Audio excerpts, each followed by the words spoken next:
28 de noviembre, la televisión española se desperezaba bajo la densa sombra de un terremoto judicial cuyas réplicas aún prometen demoler los cimientos de un imperio mediático.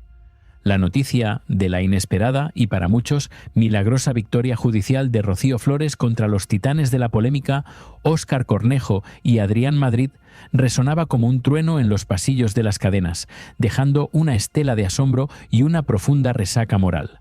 Esta sentencia, con su carga de impacto a todos los niveles, ha desatado un torbellino de preguntas que exigen respuestas inmediatas y valientes, pues cada día de prolongación de esta situación se perfila ya como un auténtico escándalo que no podemos ni debemos tolerar.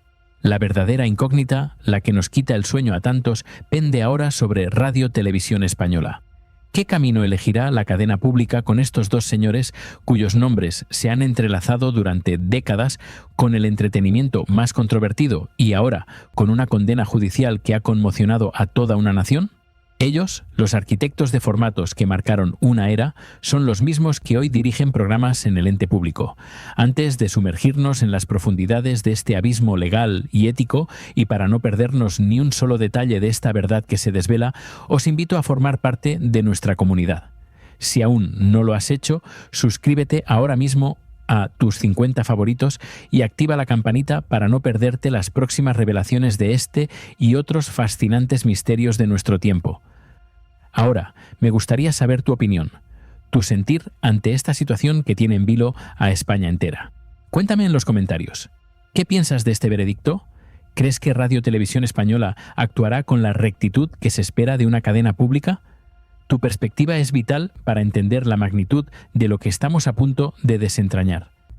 Pero volvamos al epicentro de la tormenta, a esos nombres que ya son sinónimo de una televisión que ha rozado y a veces cruzado todos los límites imaginables. Óscar Cornejo y Adrián Madrid, figuras clave detrás de aquel programa que se definía a sí mismo como el de las viejas glorias de Sálvame, un espacio que, si bien nunca alcanzó el 2% de audiencia, se mantuvo como un reducto para algunos leales, como María Patiño, Kiko Matamoros o en ocasiones Carlota Corredera. Sin embargo, su influencia trasciende largamente las audiencias discretas. Estos dos hombres, gestores de un imperio de apariencias, han sabido tejer redes de poder que los han catapultado nuevamente a la visibilidad, esta vez en el seno de la televisión pública, pagada con los impuestos de todos los españoles.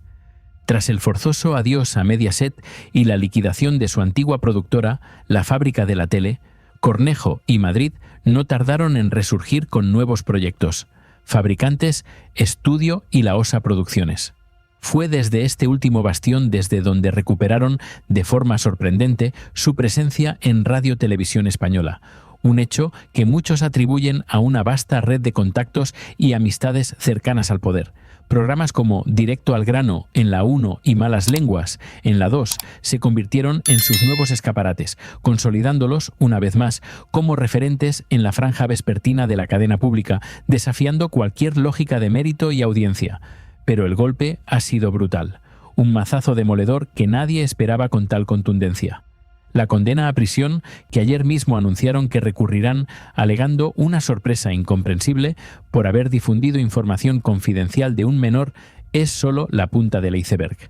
Más allá de la incertidumbre sobre si finalmente pisarán la cárcel, hay un hecho innegable que no es menor: la inhabilitación profesional por 2 años. Este es el verdadero dilema, la espada de Damocles que pende sobre sus cabezas y que compromete directamente a Radio Televisión Española.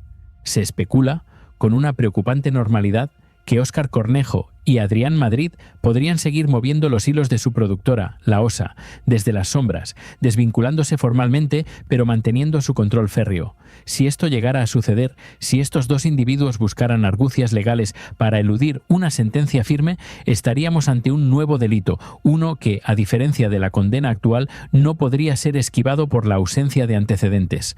La gravedad de esta situación no puede ser subestimada. Es una afrenta directa a la justicia y a la ética que debería regir en cualquier sociedad y mucho más en un ente público. La información publicada en el portal Informalia desgrana con escalofriante precisión las claves de una sentencia que, sin duda, compromete de forma irrecusable a Radio Televisión Española. La cadena pública, como principal cliente de la OSA, se encuentra en una encrucijada moral y legal sin precedentes. Mantener a unos productores condenados por vulnerar la intimidad de una menor al frente de sus programas, ¿cómo puede justificarse esto ante la opinión pública, ante los millones de contribuyentes que sufragan el coste de esta corporación? La presión mediática se intensifica, las críticas llueven, y la cuestión no es solo legal, sino fundamentalmente reputacional. ¿Cómo defender la coherencia entre los mensajes de protección a los derechos de los menores que promulga Radio Televisión Española y el tipo de entretenimiento que ofrece, producido precisamente por quienes han sido condenados por una violación tan flagrante? Esta situación pone a prueba la gestión de riesgos de la corporación, sus políticas de contratación y su compromiso ético, sobre todo en un momento donde la defensa de los derechos de la infancia es más visible y apremiante que nunca. Cada paso que dé Radio Televisión Española será observado con lupa, y con razón. Sin embargo, la historia de este país nos ha acostumbrado a niveles de desvergüenza tan abrumadores, a un uso tan descarado de nuestros impuestos, que no sería de extrañar que, aun con todo esto, Radio Televisión Española mantuviera a la OSA Producciones, haciendo como si nada hubiera pasado. Es una hipótesis amarga, pero realista. Las críticas, la indignación de la gente ante el derroche de miles y miles de euros en programas banales o en viajes suntuosos disfrazados de proyectos parecen importarles muy poco. Ni siquiera se molestan en disimularlo. Les da completamente igual. La OSA Producciones, cuya dependencia casi exclusiva de la cadena pública es su principal talón de Aquiles, se enfrenta a un futuro incierto. Su estabilidad pende de un hilo, de cada decisión que tome Radio Televisión Española. La inhabilitación de 2 años impide a Cornejo y Madrid ocupar roles directivos, lo que, en teoría, obligaría a la OSA a una reestructuración interna, delegando la dirección en terceros mientras sus fundadores recurren la sentencia. Pero, ¿es esto una solución real o una mera pantalla de humo para seguir manejando el cotarro? Se sabe que esta gente, tras su salida de Mediaset, se encontró en una situación precaria y fueron sus amistades y contactos los que, con nuestros impuestos, los rescataron. Si Radio Televisión Española decidiera cortar el vínculo, el reinado de Óscar Cornejo y Adrián Madrid llegaría a su fin. No obstante, las expectativas son sombrías.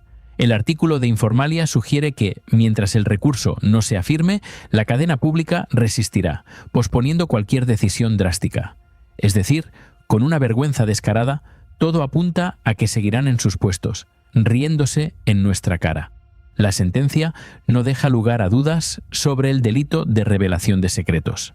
El comunicado de la OSA Producciones, anunciando su recurso y proclamando su inocencia, se diluye ante el contenido demoledor del fallo judicial. La defensa que argumentan carece de fundamento frente a la contundencia de la justicia, que ha actuado con una independencia que lamentablemente no siempre se ve en ciertos sectores mediáticos de nuestro país. Es un golpe rotundo a una manera de hacer televisión que parecía intocable, inmune a las consecuencias. Un punto de la sentencia, poco comentado, pero de una relevancia capital, es la responsabilidad subsidiaria de Mediaset. El documental que originó esta condena se emitió en Telecinco, lo que convierte a la cadena en responsable civil subsidiaria junto con la productora. Si Cornejo y Madrid no pudieran asumir la indemnización, sería Mediaset quien debería hacerse cargo, a pesar de que es bien sabido que estos productores están, como se dice popularmente, podridos de dinero. Este hecho es un recordatorio para todas las televisiones privadas. La emisión de contenidos sensibles, relativos a menores y sin autorización, acarrea graves consecuencias legales y económicas. Pero a esta gente, como hemos visto, todo esto les dio exactamente igual. La audiencia destaca con vehemencia la edad de la víctima como factor determinante. Rocío Flores era menor cuando los hechos ocurrieron y la información revelada provenía de un expediente judicial confidencial. Que los sucesos fueran ya conocidos no justifica en absoluto su difusión. La sentencia enfatiza el daño moral sufrido, la estigmatización de la perjudicada por un suceso aislado de su infancia, vulnerando su honor, su intimidad y su propia imagen, y obstaculizando su derecho a la reinserción social. Esto no es una cuestión menor, no es un asunto de 4 charlas en un canal de YouTube. Es un grave delito contra la dignidad de una persona. Todo lo dicho en esta sentencia desmorona la narrativa que algunos querían pintar, esa que reducía el tema a meras habladurías sin fundamento. Ha tenido que ser la justicia, la imparcialidad de los tribunales, quien corrobore lo que muchos veníamos advirtiendo desde hace tiempo. La prensa de este país, en gran parte, ha demostrado no dedicarse a informar, sino a servir a sus amos, a actuar como voceros de intereses oscuros. Recordar las imágenes de Juan Luis Galiacho asegurando que la declaración de Rocío Carrasco en este juicio había sido impecable y que la sentencia sería favorable para la fábrica de la tele resulta hoy de un ridículo supino. ¿Cuál es el nivel de periodismo cuando incluso figuras que se tenían por serias caen en esta clase de servilismo? El futuro, por ahora, se vislumbra con la misma nebulosa de siempre. Óscar Cornejo y Adrián Madrid recurrirán, confiando en una justicia que, esperemos, les dé la razón en una segunda instancia, aunque las pruebas son demoledoras. Radio Televisión Española, la cadena de todos, se mantiene en una situación delicada, pero todo apunta a que resistirá, a que seguirá contratando a los condenados mientras el fallo no sea firme. La OSA, su principal cliente, continuará vinculada a la corporación y la inhabilitación de sus fundadores, previsiblemente, se sorteará con alguna reestructuración interna que les permita seguir manejando los hilos, como si la justicia fuese un mero trámite. Es descorazonador, un eco constante del «aquí nunca pasa nada», que te condenen a cárcel, que te inhabiliten. Parece no importar si tienes los amigos adecuados en los lugares correctos. Aquí, el que delinque, si está bien relacionado, goza de barra libre. Es una realidad acojonante, un reflejo de las profundas grietas de un sistema que protege a unos pocos y abandona a la mayoría. Y con esta amarga reflexión nos adentramos en el próximo capítulo, donde la verdad, aún más cruda, nos revelará el secreto más doloroso de esta saga. Si el primer capítulo nos sumergió en el abismo de la justicia y la ética mediática, prepárense ahora para desvelar una verdad que redefine por completo la historia, un secreto guardado con un silencio atronador que revela la magnitud de una traición y el sacrificio más doloroso. Detrás de los titulares estruendosos y las condenas judiciales subyace una revelación que pocos se han atrevido a mencionar, una pieza clave que voltea la narrativa y expone la más cruda hipocresía. Nos adentramos en el núcleo de esta saga familiar para descubrir por qué Rocío Flores, la supuesta semilla del mal, se erige en un pilar de dignidad frente a la caída de sus verdugos. La sentencia que ha condenado a Óscar Cornejo y Adrián Madrid por la revelación de secretos de Rocío Flores, cuando era apenas una menor, contiene una implicación demoledora que ha pasado casi desapercibida. El juez de instrucción número 38 de Madrid, al abrir las diligencias penales y llamar a declarar a los productores, no incluyó en la investigación a Rocío Carrasco. ¿Por qué? Porque en un acto que roza lo impensable para muchos, Rocío Flores decidió no denunciar a su propia madre. Este gesto, cargado de un peso emocional inmenso, es el verdadero epicentro de nuestra historia de hoy, la grieta que expone la farsa de una madre. Si Rocío Flores hubiera procedido con una denuncia contra su madre, Rocío Carrasco habría enfrentado un problema insalvable: una condena de 2 años de cárcel por su participación directa en el delito de descubrimiento y revelación de secretos. Ella fue la persona que, con premeditación y alevosía, entregó la sentencia de menores a Óscar Cornejo y Adrián Madrid, detonando así toda esta cadena de perjuicios y vulneraciones. La hija, a quien se ha tildado de manipulada y perversa, eligió la piedad, un camino que su madre nunca le mostró, salvándola de un destino carcelario que, por sus antecedentes, le habría sido ineludible. Recordemos un detalle crucial que magnifica esta decisión de Rocío Flores. Rocío Carrasco no es una persona sin historial judicial. Ella arrastra antecedentes penales por una condena firme, por un delito de abandono de familia en la modalidad de impago de pensiones al no haber abonado 200 euros mensuales para la manutención de su hijo. Esta situación legal la habría dejado sin la posibilidad de suspender la condena de cárcel que habría recaído sobre ella, obligándola a ingresar en un centro penitenciario. La salvación de Rocío Carrasco de la prisión se debe pura y llanamente a la compasión de su hija. ¿Puedes imaginar la magnitud de esta revelación? Rocío Flores, esa figura que Rocío Carrasco no dudó en atacar en su docuserie televisiva, llegando a calificarla con la infame frase de «semilla del mal», es quien le ha evitado la cárcel. Mientras una madre vilipendiaba públicamente a su hija, esa misma hija le otorgaba el perdón más profundo y trascendental, protegiéndola de un destino oscuro que ella misma se había labrado. La paradoja es desgarradora. El clímax de la hipocresía se alza ante nuestros ojos, dejando al descubierto la verdadera naturaleza de cada personaje. La magnitud del acto de Rocío Carrasco al proporcionar a la productora esos documentos confidenciales que jamás debieron ver la luz es innegable. Su responsabilidad, de hecho, podría considerarse mayor que la de los propios productores, pues fue ella la fuente primaria de la información. Este hecho transforma por completo la narrativa.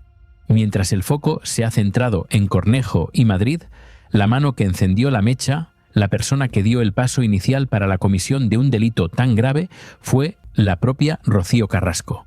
Frente a la brutalidad de la docuserie y los constantes ataques mediáticos, Rocío Flores ha mantenido una postura de contención, llegando incluso a expresar públicamente su disposición a perdonar a su madre si se diera la oportunidad.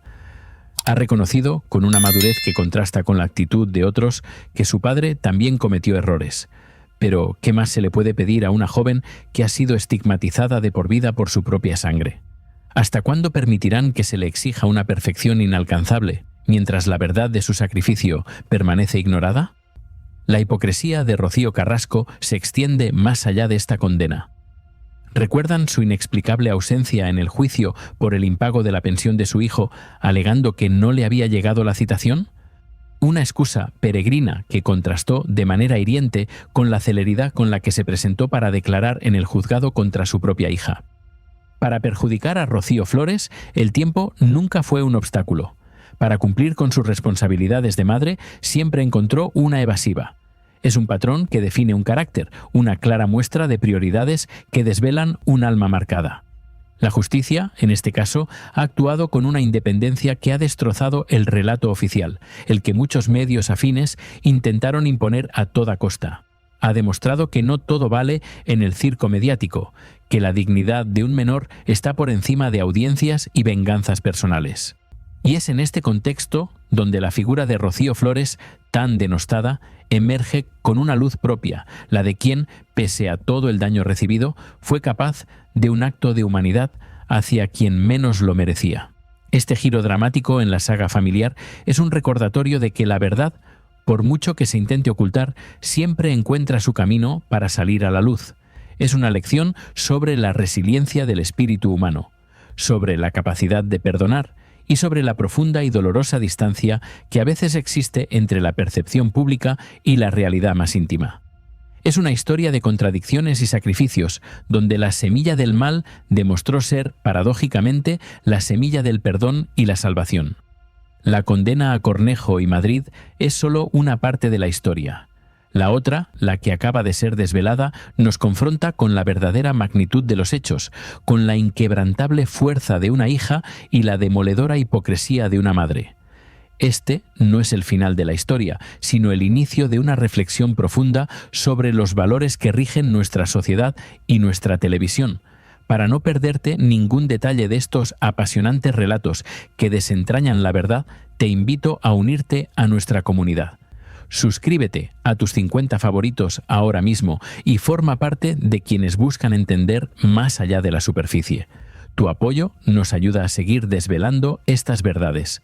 Gracias por tu tiempo, gracias por tu atención y nos vemos en la próxima historia que cambiará tu perspectiva.